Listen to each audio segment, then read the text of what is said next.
पिछले वीडियो में मैंने ये कहा था कि सर्दी खांसी होने पर हम डॉक्टर्स खुद क्या करते हैं। उस वीडियो को बनाते वक्त आपने ये ध्यान दिया होगा कि मैं थोड़ा सा रुक रुक के बोल रहा था, क्योंकि मुझे तब सर्दी लगी हुई थी, हल्की खांसी भी थी। उस वीडियो में मैंने ये बताया भी था और मैंने ये कहा था कि कैसे हम लोग एंटीबायोटिक्स को अवॉइड करते हैं, जल्दी से एंटीबायोटिक नहीं ले लेते हैं और किस तरीके से अपनी सर्दी खांसी को ठीक करते हैं। आज ठीक 2 दिन के बाद मेरी सर्दी, मेरी खांसी सब कुछ ठीक हो गई है। मैं पूरी तरीके से स्वस्थ हूँ, कोई समस्या नहीं है। लेकिन यही बात अगर मैं अपने मरीज़ों को बताता कि भाई तुम्हें दवाई नहीं लेनी है, तो उनका ये कहना था कि भाई डॉक्टर के पास आए तो हमें दवाई तो चाहिए। लेकिन हम लोग खुद भी दवाई लेने को अवॉइड करते हैं जब तक कि इसकी ज़रूरत नहीं हो। आज वैसे ही हम लोग एक दूसरे विषय पर बात कर रहे हैं और ये है कि अगर किसी को कफ जमा हुआ हो जाए, बार बार खांसी हो रही है, लंबी खांसी चल रही है और कफ नहीं निकल रहा है, बार बार खांसने के बाद बलगम आता है, बलगम थूकते हैं, लेकिन थोड़ी देर के बाद फिर से खांसी आने लगती है, फिर से बलगम होता है। तो ऐसी स्थिति में हमें क्या करना चाहिए?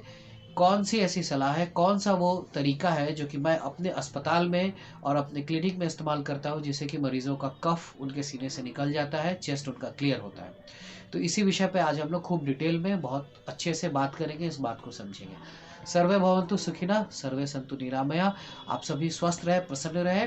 स्वस्थ रहने के लिए मेरी जो किताब है उसको ज़रूर से आप लोग डाउनलोड कीजिए, अपना ईमेल भेजिए। हार्ट के ऊपर में किताब है, फ्री में वो किताब लीजिए, पढ़िए और अपने आप को स्वस्थ बनाए रखिए। जब ये लग रहा हो कि कफ छाती में फंसा हुआ है, बार बार खांसी आ रही है, खांसी के साथ बलगम निकल रहा है, तो ऐसे में अगर आपका जो बलगम है उसका रंग, कफ का रंग गाढ़ा हो गया है, पीला हो गया है, तो ये इस बात के लिए संकेत करता है कि इन्फेक्शन हो गया है। ऐसे में एंटीबायोटिक देने की आवश्यकता हो सकती है। डॉक्टर से मिलना चाहिए, इस बारे में बात करनी चाहिए और एंटीबायोटिक लेना चाहिए। कोई भी कफ अगर 2 सप्ताह से ज़्यादा रह जाता है, खांसी हो रही है, उसमें बलगम निकल रहा हो या ना निकल रहा हो, साथ में बुखार हो या ना हो, अगर 2 सप्ताह से ज़्यादा हो रहा है तो ऐसे में ज़रूर से ज़रूर डॉक्टर से मिल लेना चाहिए, क्योंकि यहाँ पर यह संभावना हो जाती है कि टीबी का इन्फेक्शन हो सकता है। हमारे देश में टीबी का इन्फेक्शन ऐसा माना जाता है कि लगभग सभी को ये इन्फेक्शन है। तो समय के साथ कभी इम्यूनिटी कमज़ोर पड़ी या कभी हम बीमार पड़े या कोई वजह आई, तो ऐसे में ये होता है कि टीबी का इन्फेक्शन बढ़ जाता है, फ्लेयर अप हो जाता है। तो कभी भी 2 सप्ताह से ज़्यादा खांसी रह रही है, वो खांसी आपकी कफ के साथ हो, बुखार के साथ हो या ना हो, 2 सप्ताह से ज़्यादा है तो आपको ज़रूर से डॉक्टर से दिखा लेना है। अब ये घरेलू उपचार, घरेलू वो तरीके जिससे कि हम लोग कफ निकालते हैं मरीज़ों का, तो सबसे पहले हम लोग दिन में 4 बार कम से कम उसको या तो नॉर्मल सलाइन से, जो सलाइन आती है उससे नेबुलाइज करते हैं, या कि फिर स्टीम इन्हेलेशन करते हैं। आप अपने घर पे भाप ले सकते हैं। पिछले वीडियो में जो मैंने बताया कि सर्दी जुकाम में डॉक्टर्स अपने लिए क्या करते हैं, या जो मैंने खुद अपने सर्दी जुकाम के लिए किया, वही इलाज कम से कम दिन में 4 बार हम लोग भाप लेते हैं। भाप लेने से जो भाप के साथ पानी के कण जाते हैं अंदर में, वो जमे हुए कफ को पिघला देते हैं और पिघल के वो बाहर चलाता है। कई बार हम लोग मरीजों को कुछ दवाई भी देते हैं जो कि कफ को पिघलाता है। ये दवाई दिन में 2 बार ली जाती है।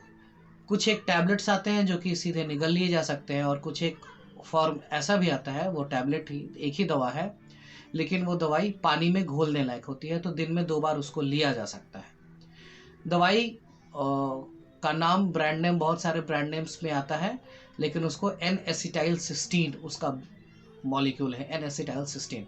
तो अपने डॉक्टर से बात करके ये दवाई भी आप ले सकते हैं। ज़्यादातर मरीज़ों में हम लोग ये दवाई, जिनको एंटीबायोटिक देते हैं कफ़ के लिए, उनको ये दवाई साथ में मैं दे देता हूँ, क्योंकि कफ़ जब बन गया है तो उसको पिघला के निकालने में उससे सुविधा होती है। बार बार खांसी आने से मरीज़ों के सीने में दर्द हो जाता है, मसल्स में, मांसपेशियों में दर्द होने लगता है। तो अगर कफ़ पिघला हुआ रहेगा तो आराम से ये कफ़ बाहर निकल आता है, इसलिए हम लोग ये दवाई भी देते हैं। इसके अलावे कफ अगर जमा हुआ है तो उसके लिए हम लोग क्या करते हैं, फिजियोथेरापी अगर अस्पताल में होती है तो उसमें कफ को पिघलाने के लिए ऐसे ऐसे करके हाथ को यूं ऐसे मोड़ लेना है और ऐसे ऐसे करके 5 बार दोनों हाथों से 5-5 बार हम लोग टैप करते हैं। कहाँ कहाँ टैप करते हैं, कहाँ कहाँ हम लोग ऐसे करते हैं? सामने, ऊपर, बीच में और नीचे। 3 हिस्से सामने की छाती में बांट लिया, 3 हिस्से यहाँ बांट लिया। 3 हिस्सों में जो बीच वाला हिस्सा है वहाँ पर हम लोग, जो अगर कोई घर पे कर रहा है तो उसको टैप करने के लिए मना करते हैं, क्योंकि यहाँ पर बाईं तरफ में हार्ट होता है, तो वहाँ पर हम लोग मना करते हैं कि वहाँ पर टैप नहीं कीजिए। ठीक इसी तरीके से पीछे के हिस्से में, पीठ पर भी 1 2 3 1 2 3 ऐसे 6 हिस्से हम लोग निकालते हैं और उस पर 5-5 बार दोनों हाथ से, यानी कि 10 बार दोनों हाथ से मिलाकर टैप करते हैं। उसके बाद यहाँ बगल में ऊपर और नीचे 2 हिस्से यहाँ, 2 हिस्से यहाँ, इस तरीके से हम लोग टैप करते हैं। इस तरीके से टैप करने के बाद जो फंसा हुआ कफ रहता है वो वहाँ से छूट जाता है, निकल जाता है। मरीज को इस बीच में टैप करते वक्त हो सकता है कि खांसी आएगी, तो खांसी आए तो वो खांसकर अपने बलगम को निकाल ले, ठीक बात है। जब हम लोग टैप करेंगे तो सबसे पहले जब घुमाएंगे तो दाहिना हिस्सा जो है वो हमारा नीचे की तरफ रहेगा, बायां हिस्सा ऊपर रहेगा। पहले हम लोग बाएं सीने को ऐसे करवट ले लेते हैं और बाएं हिस्से को हम लोग टैप करते हैं। उसके बाद हम लोग दाहिने हिस्से को टैप करते हैं, फिर दाहिना हिस्सा ऊपर जाता है और दाहिने साइड के चेस्ट को हम लोग इस तरीके से टैप करते हैं।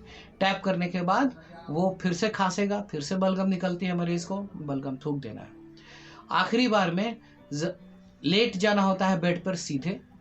सिर को तकिए पर रख लीजिए या सिर को लटका लीजिए बेड के नीचे से, ताकि बलगम आए तो मरीज थूक सके। पेट के ठीक नीचे में तकिया लगा देते हैं। इस तरीके से लेटना है। तो कैसे लेटना है? पेट के नीचे तकिया लगा के उल्टा लेट जाना है, सिर को यथासंभव बेड से नीचे की तरफ लटका देना है और फिर हम लोग पीठ पर 1 2 3 1 2 3 जो 6 हिस्से हमने बताए हैं उस पर इस तरीके से टैप करते हैं। ऐसे करके मरीज का जो कफ फंसा हुआ है नीचे की तरफ वो हल्का हो जाता है और खुलकर निकल जाता है। पूरा तरीका क्या होता है? पहले तो वो दवाई सुबह शाम ली जाए अपने डॉक्टर से बात करके, ताकि कफ पिघलता रहे। उसके बाद स्टीम लिया जाए, भाप ली जाए, या नॉर्मल सलाइन से अगर नेबुलाइजर मशीन है तो उसे नेबुलाइज कर लिया जाए। उसके बाद हम लोग इस तरीके से टैप करते हैं। दाहिना बायां हिस्सा कैसे ऊपर करना है। उसके बाद दाहिने हिस्से को हम लोग पहले नीचे की तरफ रखते हैं, बाएं हिस्से को टैप करते हैं, फिर दाहिने हिस्से को टैप करते हैं, फिर उल्टा लिटाकर टैप करते हैं। और इस तरीके से पूरा जो प्रोसीजर है ये लगभग 15 मिनट का होगा।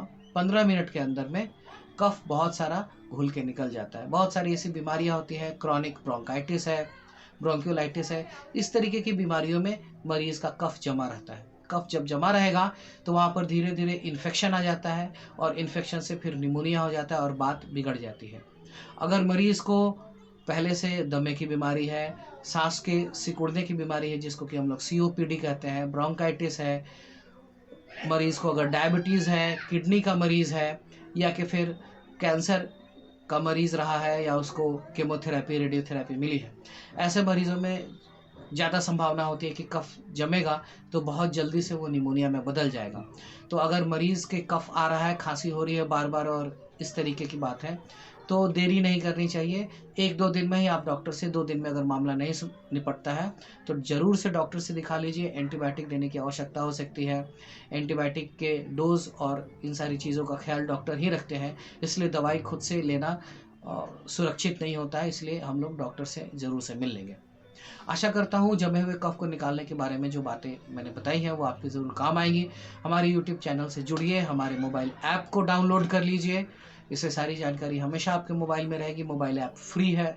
फेसबुक पर भी आइए, वहाँ पे अपने सवाल पूछिए। जिन बातों के लिए आप जानना चाहते हैं, डॉक्टर से ज़्यादा डिटेल में बात नहीं हो सकती है, वो सारी बातें हम लोग यहाँ करेंगे, ताकि सर्वे भवन्तु सुखिनः सर्वे सन्तु निरामया हो सके। धन्यवाद। ये है ऐप डॉक्टर बिना फीस के, और मेरी एक किताब भी है हार्ट के ऊपर में, जो कि मैं फ्री में दे रहा हूँ। जो भी अपना ईमेल भेज देंगे मैं आपके ईमेल में वो किताब भेज दूंगा फ्री में।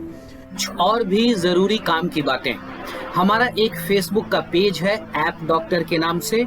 इस पेज पर जाइए, इसको पेज को लाइक कीजिए और इस पे आपको ढेर सारी बातें मिलेंगी, बहुत सारी वीडियो और जानकारी मिलेगी जो कि आपके काम आएंगी। आपने ज़रूर से चैनल को सब्सक्राइब किया होगा, घंटी का बटन दबाया होगा और दूसरों से ये बातें शेयर भी की होंगी। इसके लिए मैं आपका पहले से ही धन्यवाद देता हूँ। हमारा एक मोबाइल एप्लीकेशन भी है जो कि फ्री का है और लिंक आपको यहीं नीचे में मिल जाएगा। प्ले स्टोर पर जाकर आप इस लिंक को क्लिक करके यहाँ से इंस्टॉल कर सकते हैं।